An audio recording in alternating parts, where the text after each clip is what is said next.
That's the buffer.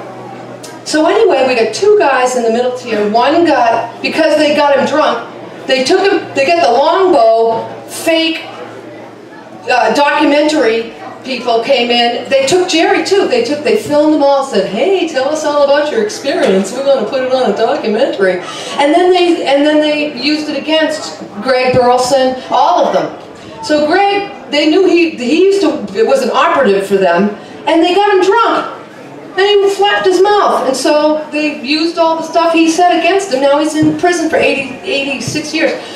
Hopefully that falls apart. Hopefully this whole thing falls apart. Todd Engel, he was found guilty same time. They put off his sentencing. I think he was supposed to be sentenced in September, and maybe, I don't know, March, December. She's pushed that thing off. It's supposed to be March 22nd, May, June, she pushed it off. Now we're waiting for July, 19th or something like that, right? So she keeps pushing this off. In the meantime, the judge came back and finally admitted. She said she didn't know. Right. Oh, I didn't know that they were lying. No, oh, you bad prosecution, you were lying, and now we've found out. So the prosecution comes back and says, okay, well, the least culpable guys, we'll agree.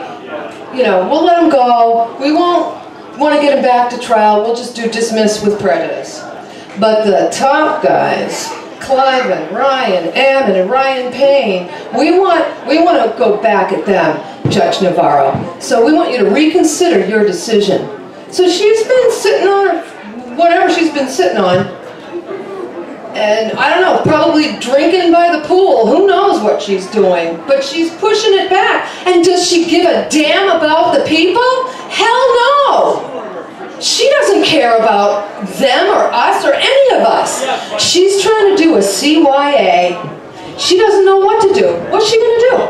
If she says, I'm going to uphold my dismissal with prejudice, that blows everything. It makes the top tier free, and it lets us come back to the court and say, dismiss us. Let Jerry out of jail. Dismiss with prejudice. Or if she decides she wants to go back at, and she says, yeah, I'll let you go back at Cliven and the rest of those guys, then what's she going to do? Then we still are going to make a motion because there's exculpatory, which means evidence that will be provided to the defense that will actually free these guys and show what they were lying about all along.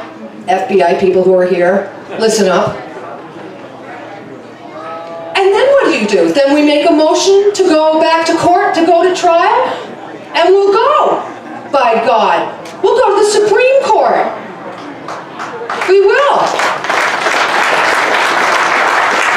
They lied.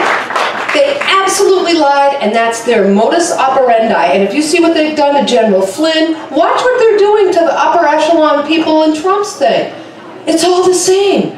They do the same stuff all the time. It's how they work. It's the swamp. It's as big as Lake Erie, and it's deep by miles. That swamp is huge. Huge, as Trump would say. We need to keep all of these things in mind. And Cliven still has that cloud. Pray on your knees. Tell your friends. Tell your neighbors. And your family. We lost family over this. Can you believe it? The hell? Anyway, next time there's a 2A meeting here, and the next time there's some kind of a rally, fill these benches. Get your neighbors in here. Bring people with you. Spread the word, because we need to expand this movement, and we need to expand it exponentially. And that's enough for me. I'm going to stop preaching now. God bless you all. We love you all. And thank you for letting me speak.